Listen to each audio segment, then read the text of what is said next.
करेंगे इस वक्त की सबसे बड़ी खबर के साथ। उदयपुर से बड़ी खबर, जहां पर उदयपुर के दौरे पर मुख्यमंत्री भजनलाल, राष्ट्रीय जल मिशन सम्मेलन में का आगाज होगा। केंद्रीय जल शक्ति मंत्री सीआर पाटिल शामिल होंगे। सीएम भजनलाल वाटर विजन कार्यक्रम में शामिल होंगे। अन्य राज्यों के मुख्यमंत्री भी यहां पर कार्यक्रम में शिरकत करेंगे।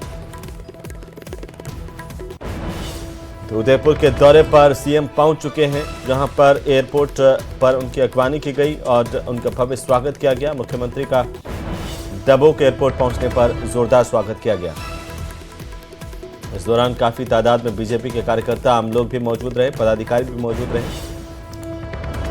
तो कल केंद्रीय जल शक्ति मंत्री सीआर पाटिल कॉन्फ्रेंस में शामिल होंगे।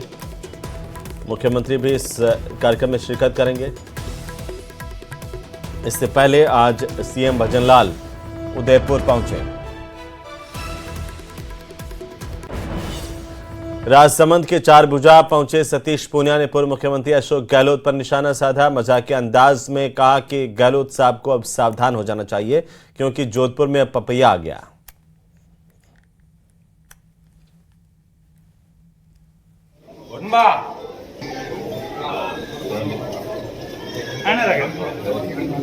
अरे एक मिनट बिशप आराम आओ, फोटो आराम ले ले।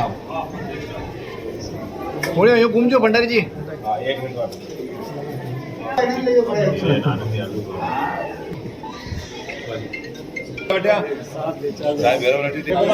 मशहूर कॉमेडियन पपिया, लेकिन मुझे जोधपुर की एक शख्सियत मिल गई जिसने जादूगर को टक्कर देने की सोची, और मेरे साथ है मशहूर कॉमेडियन पपिया और पंकज शर्मा।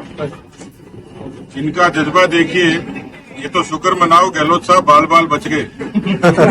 इन्होंने मोदी जी के नाम पर बीजेपी की टिकट मांगी। अभी पार्षद बनने का हौसला रखते हैं, पार्षद तो बन ही जाएंगे, लेकिन मुझे लगता है गहलोत साहब को सावधान हो जाना चाहिए कि अब पपिया आ गया है। तो पपिया के उज्जवल भविष्य की कामना करता हूँ। जोधपुर में बड़े होर्डिंग खूब जोरदार लगाए थे, तो इस बार यदि भगवान की कृपा हो जाती, थोड़ा बहुत भाग्य से रह गया मामला, वरना जादूगर की जादूगरी खत्म हो जाती है और पपिया का जज्बा बरकरार होता है। और इसी बीच करौली से बड़ी खबर, जहां पर डॉक्टर किरोड़ी लाल मीणा ने कहा कि चाहत बढ़ जाएगी तो अशांत हो जाऊंगा। डॉक्टर किरोड़ी ने कहा कि मैं कहने से पीछे नहीं हटता, आदमी की चाहत बहुत होती है। विधायक बन गया तो मंत्री बन जाऊं, सांसद बन गया तो मंत्री बन जाऊं, और मंत्री बन गया तो मुख्यमंत्री बन जाऊं की चाहत है। ये चाहत आदमी को परेशान करती है, और मेरी अगर ज्यादा चाहत बढ़ गई तो मेरी शांति भंग हो जाएगी, मैं अशांत हो जाऊंगा। ये कहना है मंत्री डॉक्टर किरोड़ी लाल मीणा का।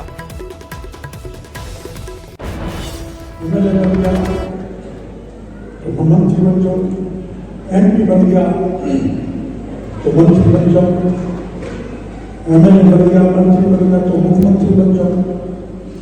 ये चाहत आदमी को परेशान करती है। आप ज्यादा समझते हो मैं तो वैसे बोल रहा हूं, मेरी माना ज्यादा चाहत बढ़ गई तो मेरी शांति भंग हो जाए, मैं शांत हो जाऊं। आप करके देखिए, देखो यहां आप आ गए, मन वचन कर्म से आप क्या सुनोगे, अपने जो वचन प्रवचन महाराज नहीं है और जो कहेंगे वो आप अपने जीवन में उतारोगे। तो आप अगर मनसा वाचा करना आपने वाल्मीकि जी के सिद्धांत अपना लिए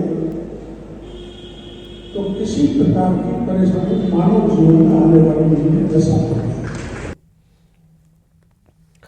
तो वहीं विधानसभा में जारी गतिरोध खत्म करने को लेकर के सर्वदलीय बैठक बुलाई गई थी। विधानसभा अध्यक्ष वासुदेव देवनानी की अध्यक्षता में यह बैठक हुई, जिसमें विपक्ष और सत्ता पक्ष के बीच लंबी चर्चा हुई और गतिरोध खत्म करने के संभावित रास्ते तलाशे गए। अब विपक्ष का कहना है कि अगर सरकार टैपिंग के मुद्दे पर सदन में जवाब देगी तो विधानसभा चलने दी जाएगी। रिपोर्ट देखिए।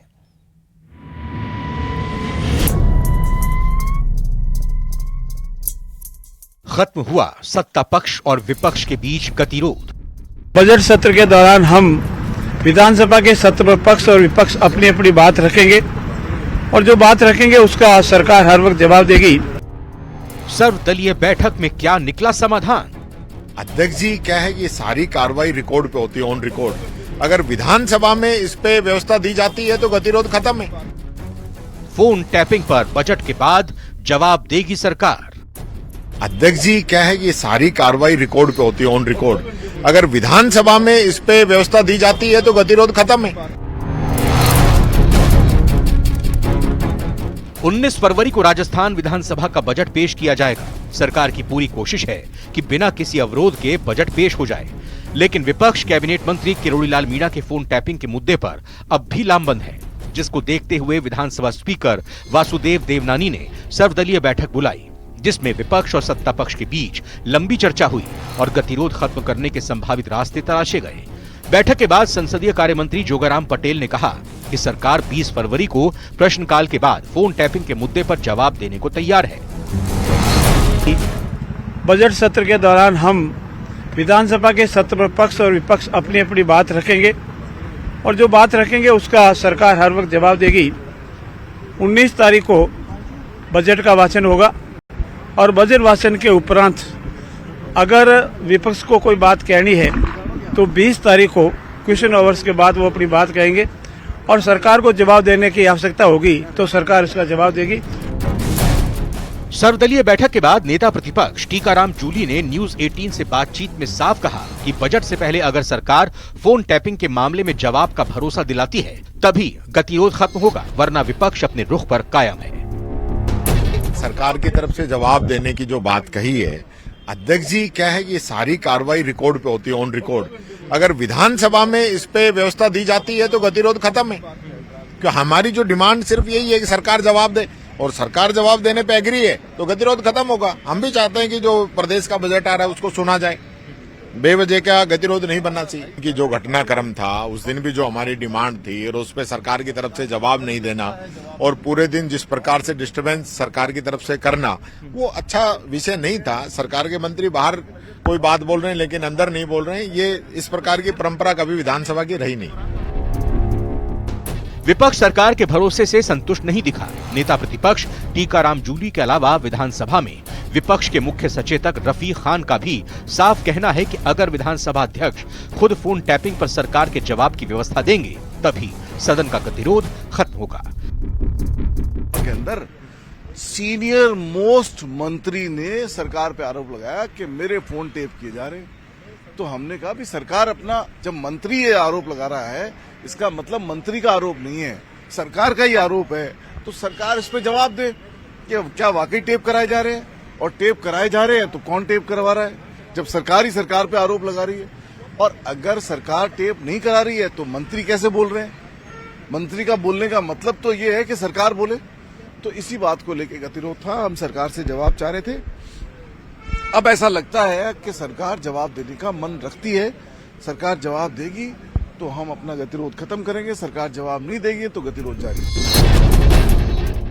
विपक्ष का साफ कहना है कि सिर्फ सरकार के भरोसे से काम नहीं चलेगा। विधानसभा अध्यक्ष को बजट से पहले फोन टैपिंग मामले में सरकार के जवाब की व्यवस्था देनी होगी। अब राजस्थान सरकार 19 फरवरी को बजट पेश करने वाली है, लेकिन विपक्ष के रुख को देखते हुए आशंका जताई जा रही है कि अगर सरकार फोन टैपिंग के मुद्दे पर तुरंत कोई ठोस आश्वासन नहीं देती तो सदन की कार्यवाही बाधित हो सकती है।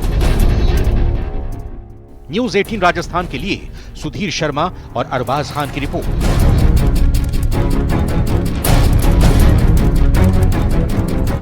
तो जोधपुर में पीडब्ल्यूडी के एग्जीक्यूटिव इंजीनियर दीपक कुमार मित्तल के खिलाफ एसीबी की कार्रवाई तीसरे दिन भी जारी रही। सोमवार को एसीबी को सी स्कीम जयपुर स्थित बैंक के इंजीनियर के एक लॉकर में 1.25 किलो सोने की ज्वेलरी और 5 किलो चांदी के जेवर मिले। सोने की ज्वेलरी की कीमत करीब 1 करोड़ से ज्यादा बताई जा रही है और एसीबी की टीम मंगलवार को गंगापुर सिटी में इंजीनियर के 2 अन्य बैंक लॉकर्स को भी खोलेगी। रिपोर्ट देखिए। पीडब्ल्यूडी का इंजीनियर निकला धन कुबेर। एसीबी रेड में मिला करोड़ों का काला धन। राजस्थान से हरियाणा तक खंगाले 6 ठिकाने। आय से अधिक संपत्ति मामले में बड़ा एक्शन। एसीबी के छापे में पीडब्ल्यूडी इंजीनियर दीपक मित्तल अरबपति निकला है। एसीबी ने अब तक दीपक मित्तल की कमाई से 205% ज्यादा संपत्ति का खुलासा किया है। जोधपुर, जयपुर, उदयपुर और हरियाणा के फरीदाबाद स्थित मित्तल के 6 ठिकानों से 17 प्लॉट के अलावा 50 लाख कैश मिले हैं। जोधपुर में काम कर रहे इंजीनियर दीपक मित्तल के खिलाफ आय से अधिक संपत्ति के मामले में एसीबी ने कार्रवाई की है। एसीबी टीम को दीपक मित्तल के जयपुर स्थित आवास से करीब 50 लाख रुपए नकद, आधा किलो सोने के जेवर और करीब 1.5 किलो चांदी के जेवर मिले हैं। इसके अलावा जयपुर, उदयपुर और अजमेर में करोड़ों की लागत से खरीदी गई 1 दर्जन से ज्यादा संपत्तियों का भी खुलासा हुआ है। दीपक मित्तल और उसके परिजनों के नाम जयपुर में करीब 1 करोड़ रुपए के 4 प्लॉट, उदयपुर में 1 करोड़ 34 लाख रुपए के 9 प्लॉट, ब्यावर और अजमेर में 6.5 लाख रुपए के 3 प्लॉट मिले हैं। मित्तल और परिजनों के कुल 18 बैंक खातों में करीब 40 लाख रुपए मिले हैं। मित्तल ने म्यूचुअल फंड में करीब 50 लाख रुपए का निवेश किया हुआ है। आरोपी के पास 15 लाख रुपए के वाहन हैं। एसीबी को दीपक मित्तल के बच्चों की पढ़ाई से संबंधित दस्तावेज भी मिले हैं। उनके बच्चे जयपुर के Saint Xavier's school, Jaipur national university और एम्स गोरखपुर में पढ़ाई कर रहे हैं। इन संस्थानों में उनकी अब तक की करीब 70 लाख रुपए की फीस का हिसाब मिला है। इसके अलावा कई बीमा पॉलिसियों में निवेश के दस्तावेज भी बरामद किए गए हैं। सार्वजनिक निर्माण विभाग जोधपुर में पदस्थापित एक्शन दीपक कुमार मित्तल के ठिकानों पर एसीबी की कार्रवाई दिन भर चली। जयपुर, जोधपुर, उदयपुर और उसके अलावा फरीदाबाद में एसीबी का सर्च ऑपरेशन चला, जिसमें अकूत संपत्ति होने की मामला भी सामने आए। एसीबी के मुताबिक दीपक कुमार के जयपुर स्थित आवास से करीब 50 लाख रुपए नकद मिले। वहीं पर दीपक कुमार और उनके परिजनों के नाम से 18 बैंक खाते में करीब 40 लाख रुपए रकम होने की जानकारी भी सामने आई। इसके अलावा एसीबी के सर्च में ऐसे भी दस्तावेज मिले हैं कि दीपक कुमार ने अपने बच्चों के शिक्षा पर करीब 70 लाख रुपए का खर्च किया है। अब तक की छानबीन में मित्तल के 3 बैंक लॉकर की जानकारी मिली है, जिनकी एसीबी की तलाशी अभी ले जाना बाकी है। एसीबी को आशंका है कि इन लॉकर्स में भी भारी मात्रा में नकदी, गहने और अन्य दस्तावेज मिल सकते हैं। दावा किया जा रहा है कि आरोपी जब से नौकरी पर लगा तब से आय से 4 करोड़ से ज्यादा रुपए की संपत्ति अर्जित की गई है। एसीबी के अधिकारी दीपक मित्तल और उनके परिजनों की संपत्ति की विस्तृत जांच कर रहे हैं। आरोपी के खिलाफ आगे की कार्रवाई की जा रही है। मामले में और भी खुलासे होने की आशंका है। न्यूज़ 18 राजस्थान के लिए जयपुर से विष्णु शर्मा की रिपोर्ट। तो वहीं भीलवाड़ा के शाहपुरा विधानसभा को जिला बनाने की मांग को लेकर के पिछले कई दिनों से धरना प्रदर्शन का